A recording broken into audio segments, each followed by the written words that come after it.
नमस्कार दोस्तों, आपका सुनो कहानियाँ में बहुत बहुत स्वागत है। आज हम कहानी धर्मराज युधिष्ठिर की देखेंगे, सुनेंगे।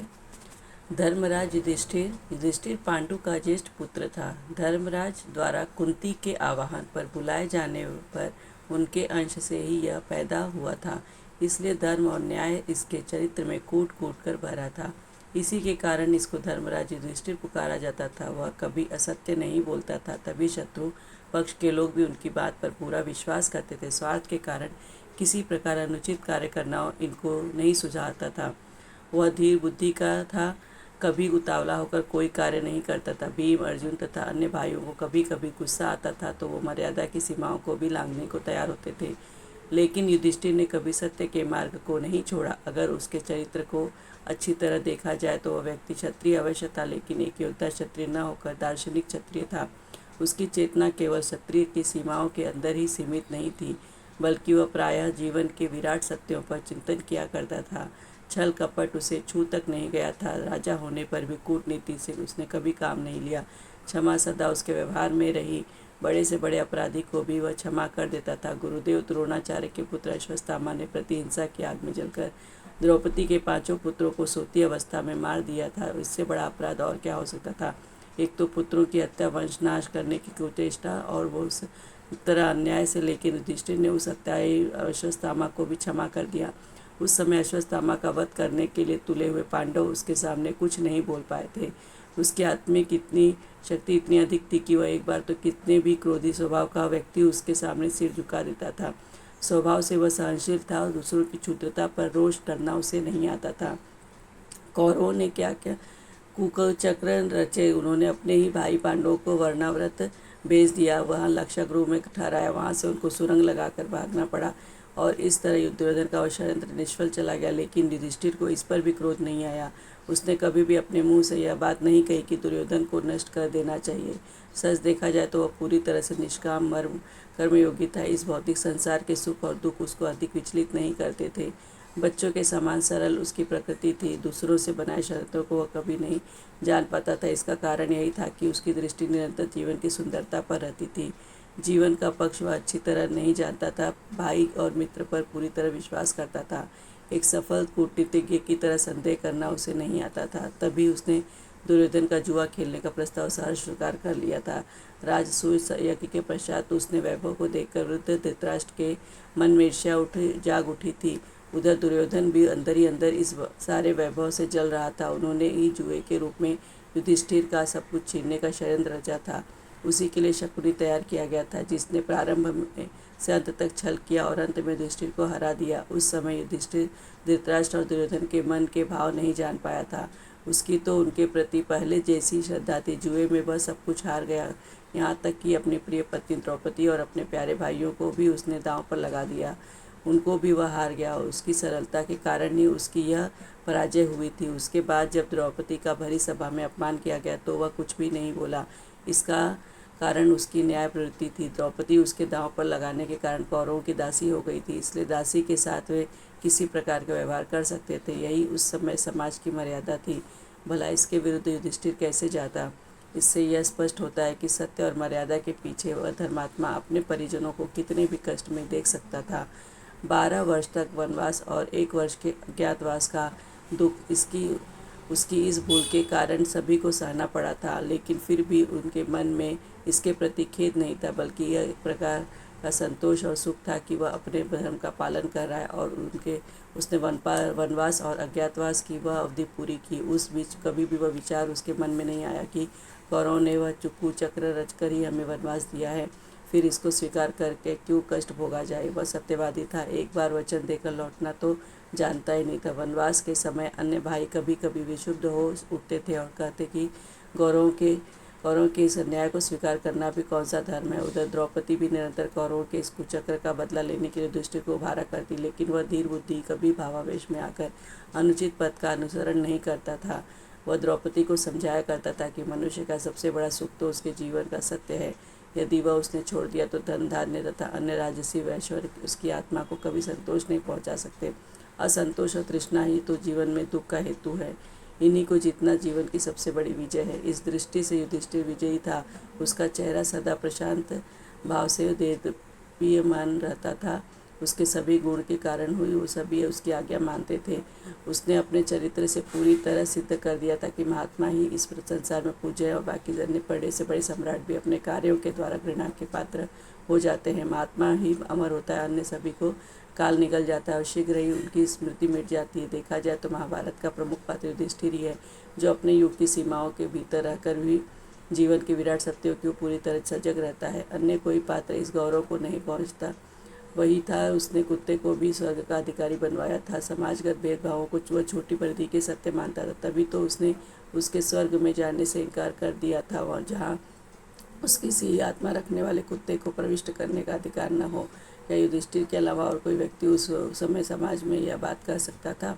वह जीवन के स्वार्थों के प्रति प्राय उदासीन रहा करता था। महाभारत युद्ध के समय कभी उसने अपनी विजय के लिए उत्सुकता नहीं दिखाई। यहाँ तक कि जब कृष्ण ने द्रोणाचार्य के वध के लिए उससे यह कहलवाना चाहा कि अश्वत्थामा मर गया, तो उसने यह झूठ बोलने से साफ इनकार कर दिया और फिर कृष्ण के बहुत कहने पर भी स्पष्ट रूप से वह यह नहीं कहा कि द्रोणाचार्य का पुत्र अश्वत्थामा मर गया, बल्कि यह पता नहीं कि अश्वत्थामा नाम का मनुष्य मरा या उस नाम का हाथी। इस तरह कहकर उसने अपने राज्य धर्म का पालन किया, लेकिन फिर भी वह झूठ तो था ही, क्योंकि पूरी तरह जानते हुए भी कि अश्वत्थामा हाथी ही मरा है, उसने यह असंशयात्मक वाक्य कहा था। इसलिए कुछ क्षणों तक उसको नरक की यात्रा करनी पड़ी। बस इसी स्थल पर हम उसकी थोड़ी सी स्थिरता पाते हैं, नहीं तो वह अपने जीवन के आदर्शों पर एक चट्टान की तरह दृढ़ था। क्षमा उसके का आदर्श था। बिना शत्रु मित्र का विचार करके वह सभी को क्षमा कर दिया करता था। जिस समय गंधर्वराज चित्रसेन, दुर्योधन आदि को बांधा कहलाया था, तब वह दृष्टि ने प्रार्थना करके उनको छुड़वा दिया था। गंधर्वराज ने बार बार कहा था कि उसने दुष्ट दुर्योधन को पांडवों के हित के लिए ही बंदी बनाया, लेकिन क्षमाशील और उदार प्रवृत्ति वाला युधिष्ठिर वनवास का यह कष्ट पाते हुए भी दुर्योधन के प्रति भ्रातृत्व का भाव रखता था और उसने चित्रसेन से प्रार्थना करके दुर्योधन को मुक्त करवा दिया। इसी प्रकार जब एक चक्रा नगरी से पांडव आ रहे थे, तो रास्ते में अंगारपूर्ण गंधर्वराज से अर्जुन की मुठभेड़ हो गई। युद्ध की तैयारी हो गई, लेकिन युधिष्ठिर ने ही अंगारपूर्ण को क्षमा कर दिया और अर्जुन को आज्ञा दी कि गंधर्वराज को किसी प्रकार की हानि नहीं पहुंचाए। इस प्रकार युधिष्ठिर के कहने पर ही झगड़ा खत्म गया। युधिष्ठिर को क्रोध प्रायः बहुत कम आता था। जिस समय पांडवराज विराट के यहाँ रहकर अपने अज्ञातवास का समय काट रहे थे, उसी समय विराट के ऊपर 2 आक्रमण हुए। पहले तो उनके गोधन को लेने के लिए सुशर्मा ने उनके ऊपर आक्रमण किया, दूसरी ओर दुष्ट कौरवों ने आकर आक्रमण कर दिया। विराट तो सुशर्मा से लड़ने चले गए। कौरवों से युद्ध करने के लिए राजकुमार उत्तर भुवनला नामधारी अर्जुन को अपना सारथी बनाकर ले गया, लेकिन दुर्योधन की विशाल सेना देखकर उत्तर सेना से भागने लगा, तो अर्जुन ने उसे रोककर स्वयं धनुष लेकर कौरवों से युद्ध किया और उनको पराजित कर दिया। लेकिन नगर में लौटने पर यही घोषित किया गया कि राजकुमार उत्तर ने ही यह विजय प्राप्त की। राजा विराट सभा में बैठे हुए अपने पुत्र की प्रशंसा कर रहे थे। उस समय कंक नामधारी युधिष्ठिर ने कहा, महाराज, दुर्योधन आदि योद्धाओं को जितना उत्तर के लिए कभी संभव नहीं, उत्तर व्यर्थ अपनी प्रशंसा करते हैं, ब्रह्मला ही उनको पराजित कर सकता है। यह सुनकर विराट ने अपने हाथ के पासों को खींचकर युधिष्ठिर के मुंह पर मारा, जिससे उसके मुंह से खून बहने लगा। लेकिन उस समय भी वह धीर बुद्धि क्रुद्ध नहीं हुआ। उसके स्थान पर यदि और कोई होता तो राजा विराट के इस व्यवहार को नहीं सह पाता, लेकिन युधिष्ठिर कुछ नहीं बोला। उसकी इस महानता के कारण ही बाद में यह पता लगने पर कि वह अन्य नामधारी सभी पांडव भी यहाँ ठहरे हुए हैं। राजा विराट को अपने व्यवहार पर बड़ा दुख हुआ। उसने युधिष्ठिर से अपने धृष्टतापूर्ण व्यवहार के लिए क्षमा मांगी। वह बड़ा ही विनयशील था, बड़ों को सदा उचित सम्मान करता था। महाभारत युद्ध छिड़ने के पहले वह रथ से उतरकर पैदल ही भीष्म आदि गुरुजनों की वंदना करने गया था। उस समय भीष्म पितामह, गुरु द्रोणाचार्य, कृपाचार्य और मध्वाचार्य शल्य ने सच्चे हृदय से उसको आशीर्वाद दिया था। उसके इस शील स्वभाव के कारण शत्रु पक्ष के महारथी सदा उसकी प्रशंसा करते रहे। युधिष्ठिर धर्म और समाज नीति को अच्छी तरह जानता था और सदा इस विषय पर चिंतन किया करता था। वनवास के समय एक बार भीमसेन एक विशाल अजगर के चंगुल में फंस गया। जब काफ़ी देर तक वह नहीं लौटा तो युधिष्ठिर उसको खोजने निकला। वहाँ अजगर के चंगुल में अपने भाई को पाकर उसने अजगर से भीम को छोड़ देने की प्रार्थना की। अजगर ने कहा कि यदि तुम मेरे प्रश्नों का ठीक ठीक उत्तर दोगे तो मैं तुम्हारे भाई को छोड़ दूंगा। युधिष्ठिर ने यह शर्त स्वीकार कर ली। इसके पश्चात अजगर ने धर्म और समाज नीति पर प्रश्न पूछना शुरू किया। युधिष्ठिर ने प्रत्येक प्रश्न का समुचित उत्तर दिया। इससे प्रसन्न होकर अजगर ने भीमसेन को छोड़ दिया। वनवास के समय एक बार मार्कंडेय मुनि से भी युधिष्ठिर की भेंट हुई थी और उन्होंने अनेक बहुमूल्य उपदेश उसको दिए थे। महाभारत युद्ध में अपने पक्ष की विजय हो जाने के पश्चात युधिष्ठिर को कोई हर्ष नहीं हुआ था। स्वजनों के इस महाविनाश के कारण उसका हृदय अत्यंत दुखी हुआ था और तभी उसने समाज की मर्यादा के विरुद्ध यह सलूक किया था कि क्षत्रिय का ऐसा क्रूर कर्म क्यों है, क्या धर्म और मर्यादा शाश्वत है। और तभी उसकी आत्मा बोल उठी, धर्म की गति विचित्र है। सभी ने पांडवों को विजय पर खुशी मनाई थी, लेकिन वह बार बार पूछता रहा था कि आखिर इस विजय का तात्पर्य क्या है, यह विजय किसकी है, क्या यह मानव के सत्य की विजय है, तो फिर उसमें हृदय को इतनी पीड़ा और दुख क्यों। इस प्रकार के विचार निरंतर उसके मस्तिष्क में उठते रहे और दिन प्रतिदिन अपने स्वजनों की याद करके वह अधीर होने लगा। कुरुक्षेत्र में बहा हुआ भाइयों और पूज्यवरों का रक्त उसकी दृष्टि के सामने आने लगा। जो व्याकुलता अर्जुन को युद्ध के आरंभ में हुई थी वह उसको अंत तक रही और अंत में तो काफ़ी बढ़ गई थी। तभी श्री कृष्ण उसे भीष्म पितामह के पास ले गए थे। वे कृष्ण जिन्होंने गीता का उपदेश देकर अर्जुन को शांत किया था। युधिष्ठिर को नहीं समझा पाए, अपने धर्म युग का उपदेश वे उसको नहीं दे पाए। उन्होंने जाकर शरशैया पर पड़े भीष्म पितामह से कहा, जानते की हत्या करने के पाप से दुखी युधिष्ठिर बहुत ही व्याकुल हो रहे हैं। धर्मयुक्त उपदेश देकर उनको इस शोक को दूर करिए, इसलिए मैं इनको आपके पास लाया हूँ। पितामह ने राजधर्म अपने आप धर्म और मोक्ष के उपदेश युधिष्ठिर को दिए और उनके अनेक तरह से उनको समझाया, लेकिन फिर भी उसके हृदय का संताप पूरी तरह नहीं मिटा। तभी तो जिस समय अंत में स्वर्गीय स्वजनों को पानी देने के लिए खड़े युधिष्ठिर के सामने कुंती ने यह भेद खोला था कि कर्ण उसी का अग्रज है, तो उसने क्रुद्ध होकर अपनी माता को ही शाप दे दिया था कि स्त्री के पेट में आज से कभी कोई बात नहीं अधिक तक नहीं टिकेगी। यदि उसको पहले ही यह पता होता तो वह कर्ण को अग्रज मानकर उसकी आज्ञा में चलता और इस महाविनाश के पाप का बोझ उसके सिर पर नहीं चढ़ता। अंत तक उसके हृदय को यही बात कष्ट देती रही कि सबसे बड़ा भाई होने के नाते वही उस महाभारत के भीषण संग्राम के लिए उत्तरदायी है। युद्ध समाप्त होते ही द्रौपदी के 5 पुत्र मारे गए। उधर अभिमन्यु पहले ही मारा जा चुका था। फिर कृष्ण के कुल में भी फूट पड़ गई थी और वहाँ भी सर्वनाश ही हो गया था। स्वयं श्री कृष्ण को उपेक्षित की भांति अपने प्राण त्यागने पड़े थे। उस समय उनका दाह संस्कार करने तक के लिए उनका कोई स्वजन उपस्थित नहीं था। इन सभी कारणों से युधिष्ठिर जीवन के प्रति उदासीन हो उठा। यद्यपि महाभारत के बाद कुछ वर्ष तक वह राज्य करता रहा, लेकिन कभी भी उसका चित्त प्रसन्न नहीं था। अनेक प्रकार के भयानक प्रश्न उसके मस्तिष्क में उठते थे और उसकी चेतना को झकझोर कर रख देते थे। अंत में वह जीवन से इतना उब गया था कि इसमें किसी प्रकार का सौंदर्य और सुख उसे दिखता ही नहीं था। जीवित रहने का लगाव उसके हृदय से मिट गया था। तभी उसने अपने पोते परीक्षित को राज्य देकर अपनी पत्नी द्रौपदी और चारों भाइयों के साथ हिमालय की ओर चल दिया और वहीं उसके भाई और द्रौपदी बर्फ में गलकर मर गए थे और वह सदेह स्वर्ग चला गया। इंद्र और स्वयं धर्मराज उसको लेने आए थे। वह उसके पुण्य का प्रभाव ही था। पहले तो उसे नरक में होकर गुजरना पड़ा था। वहाँ सहसा उसे अपने भाइयों तथा द्रौपदी की चित्कार सुनाई दी। इससे वह व्यथित हो उठा और इंद्र से वह पूछने लगा, क्या कारण है कि मेरे भाइयों को और द्रौपदी को नरक की दारुण यातना भोगनी पड़ रही है। इंद्र ने कहा, हे धर्मराज, मनुष्य को अपने कर्मों का फल भोगना पड़ता है। तुम्हारे भाइयों और द्रौपदी के थोड़े पाप कर्म हैं, उन्हीं के कारण इनको ये यातनाएं सहनी पड़ रही है, लेकिन शीघ्र ही उनकी मुक्ति होगी और फिर सदा के पुण्यों के फलस्वरूप स्वर्ग का आनंद भोगेंगे। इसके पश्चात युधिष्ठिर स्वर्ग में पहुंचा तो वहाँ उसको दुर्योधन, कर्ण आदि सभी मिले। उन्हें देखकर उसको भी विस्मय होने लगा और फिर धर्मराज के न्याय पर क्रोध भी आने लगा। लेकिन इंद्र ने कहा, युधिष्ठिर, इन्होंने युद्ध करके वीर गति प्राप्त की है, इसी का पुण्य फल ये स्वर्ग में भोग रहे हैं, लेकिन इसके समाप्त हो जाने के पश्चात अपने अनेक पापों का परिणाम नरक में भोगेंगे। शीघ्र ही उनका पतन होगा। कुछ ही देर के पश्चात युधिष्ठिर ने देखा कि कौरवों का पतन होने लगा। वे चित्कार करते हुए स्वर्ग से नरक की आग में गिरने लगे और नरक में से अर्जुन, भीम, नकुल, सहदेव, द्रौपदी के साथ स्वर्ग में आ गए। उनसे मिलकर युधिष्ठिर को अत्यधिक प्रसन्नता हुई। इसके पश्चात वे सभी अपने पुण्य का फल भोगने लगे। युधिष्ठिर के चरित्र को पूरी तरह देखने से यह मालूम होता है कि वह सद्गुणों की खान था। वह एक विचारक था जो निरपेक्ष दृष्टि से मानवतागत मूल्यों पर विचार किया करता था और फिर अपने हृदय की बात को कहने का साहस रखता था। कभी स्वार्थ के लिए सत्य पर पर्दा डालने की उसने चेष्टा नहीं की। अपना दयालु स्वभाव होते हुए भी वह रणभूमि कभी नहीं था। रणभीरू कभी नहीं था। जब कभी युद्ध स्थल में उतरता था तो पूर्ण साहस के साथ युद्ध करता था। मद्रशल उसी के साथ मारा गया। कर्ण से उसने भी युद्ध किया था, लेकिन घायल होने के कारण आगे उससे युद्ध नहीं कर पाया था। अर्जुन ने कर्ण से टक्कर ली थी, और जब अर्जुन पूरे दिन लड़कर भी कर्ण को परास्त नहीं कर पाया था तो युधिष्ठिर ने उसको बुरी तरह फटकारा था। उसने उसके गांडीव धनुष तक को ललकारा था।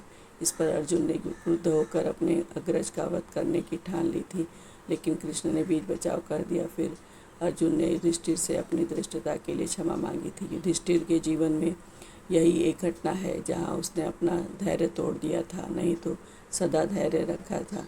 आशा ही उसके जीवन को सुखमय बनाती रहती थी। वह आशावादी था। बड़ी से बड़ी आपत्ति आने पर भी वह घबराता नहीं था और अब उनके बीच की भविष्य में सुखी जीवन की आशा करता था। मारकाट और युद्ध से वह सदा घृणा करता था। तभी उसने क्षत्रिय के इस क्रूर कर्म की कुछ आलोचना की थी। महाभारत के युद्ध को टालने की उसने हर बार कोशिश की, लेकिन दुर्योधन की दुष्टता के आगे उसकी कोशिश बेकार गई। उसने वनवास तक स्वीकार कर लिया और फिर कौरवों से अपना हिस्सा प्राप्त करने तक की आशा की, लेकिन वह भी उसे नहीं मिला। तब अंत में विवश होकर उसे युद्ध करना पड़ा। स्वाभिमानी वह पूरा था। वह कभी दबना नहीं जानता था। दबता तो वह सत्य तो उसे था। व्यक्ति को सोचता कि सामने जीवन होने के समय वह सिर्फ मर्यादा और अपने दिए हुए वचन के कारण ही चुप बैठा था। किसी कारण के भय के कारण वो नहीं माता का भी वह अनन्य सेवक था। पुत्रहीन गांधारी उसने ऐसी सेवा की थी कि स्वयं दुर्योधन भी अपने जीवन काल में ऐसी सेवा नहीं कर पाए। धृतराष्ट्र भी उसकी सेवा से प्रसन्न हो गए थे। उसने अपने जीवन के आदर्शों पर चलकर ही तो गांधारी और धृतराष्ट्र का असीम प्रेम प्राप्त किया था। शत्रु वर्ग से भी ऐसा प्रेम प्राप्त करना लेना महापुरुषों के लिए संभव नहीं। इस दृष्टि से देखा जाए तो वह रोग और द्वेष से परे था। गीता के अनुसार देखा जाए तो वह निष्फल कर्मयोगी था। उसकी समान दृष्टि थी। भेदभाव करना तो वह नहीं जानता था। राजनीति के मामलों में इतना नादान था कि कभी कभी तो बिना सोचे समझे भी बात मुंह से निकाल देता था। इसी प्रकार जब कौरव पक्ष का अंतिम युद्ध दुर्योधन बचा रहा और वह जाकर द्रव्यपान सरोवर में जा छिपा तो सभी पांडवों से खोजते रहे, वही जा पहुँचे। उस समय सभी ने दुर्योधन को ललकारा, जिससे आवेश में आकर वह बाहर निकल आया। उस समय दुर्योधन ने उससे कहा, युधिष्ठिर, अब सब कुछ विनष्ट हो चुका है और मेरी ओर से सभी पराक्रमी योद्धा मारे जा चुके हैं। अब मुझे इस राज्य की आकांक्षा नहीं है, इसे तुम ही ले। इस पर युधिष्ठिर बोला, दुर्योधन, यदि तुम इसी डर से सरोवर में छिप रह गए हो कि अकेले पर हम सभी आक्रमण करेंगे, तो सुनो, हम पांचों भाइयों में से जिस एक से तुम युद्ध करना चाहो उसी से युद्ध कर लो। जो जीत जाएगा वही राज्य का अधिकारी होगा। उसकी यह बात सुनकर सभी के एक साथ सकते में रह गए। कृष्ण तो सोचने लगे कि युधिष्ठिर ने सारा बना बनाया खेल ही बिगाड़ दिया, क्योंकि उस समय यदि दुर्योधन नकुल सदैव या उस युधिष्ठिर से ही गदा युद्ध करने की इच्छा प्रकट करता तो उसमें से कोई भी उसे पराजित नहीं कर सकता था। यहाँ तक कि यदि भीमसेन भी कृष्ण का इशारा न समझकर वैसे ही लड़ता रहता तो दुर्योधन उसे धराशायी कर देता। कृष्ण की वह सफल राजनीतिज्ञ थे जिन्होंने सदा पांडवों की भूलों को सुधारा और उसको ठीक सलाह देकर परिस्थिति को अपने वश में किया। महाभारत में पांडवों की विजय का सारा श्रेय श्री कृष्ण को ही है। यदि वे नहीं होते तो पांडव कभी भी विजयी नहीं होते। युधिष्ठिर तो पल पल में संशय में पड़ जाता था। एक तरफ तो महाभारत का युद्ध हो रहा था और दूसरी ओर उसकी आत्मा में एक प्रकार का भीषण संघर्ष चल रहा था। इस तरह निरंतर संघर्ष के कारण वह कभी एक क्षत्रिय की तरह क्रूर नहीं हुआ। उसने कभी अपने आप को अन्य क्षत्रिय धर्म की सीमाओं में नहीं मिटाया, बल्कि वह तो सत्य को खोजने वाला दार्शनिक था। दुर्योधन के प्रति एक बार भीम इतना क्रूर हो गया था कि उसकी जांघ को तोड़ने के बाद वह उसके सिर को लात मारने के लिए भी उद्यत हो गया। युधिष्ठिर ने भीम को रोक लिया। उसके हृदय में दुर्योधन के प्रति किसी प्रकार की घृणा नहीं थी। घृणा उसे मनुष्य से नहीं थी, बल्कि मनुष्य के विकारों से थी। क्षत्रिय होकर भी जीवन की समस्याओं के ऊपर निरंतर चिंतन करने वाला इतिहास में यह पहला ही दार्शनिक मिलता है जिसकी चेतना ने मर्यादा को, कभी संकीर्णता को स्वीकार नहीं किया था। अंत में महाभारत के इस महान दृष्टा का जीवन संसार को यह पाठ देकर समाप्त हो गया कि धर्म की गति विचित्र है। मनुष्य जिन मर्यादाओं को सत्य और शाश्वत मानता है वे शाश्वत नहीं है। चेतना का प्रभाव पहले रहता है और उन मूल्यों में निरंतर परिवर्तन आता रहता है। महाभारत का अंत एक तीव्र विषमता और दुख में हुआ, उसी प्रकार उसका जीवन भी दुख को इस संसार में सत्य घोषित करके समाप्त हुआ। वह प्रमाणित कर गया कि मनुष्य के सुख और वैभव से भी ऊंचा मनुष्य के जीवन का सत्य है और वो उसी के साक्षात्कार से जीवन में सच्चा संतोष मिलता है। उसी से परलोक में स्वर्ग का सुख मिलता है। अंत में यही कहना उचित होगा कि युधिष्ठिर महाभारत का सबसे महान और उदात्त पात्र है, जिसके चरित्र के द्वारा ही महाभारत का दार्शनिक पक्ष स्पष्ट होता है। इस तरह युधिष्ठिर के बारे में कहानी समाप्त होती है।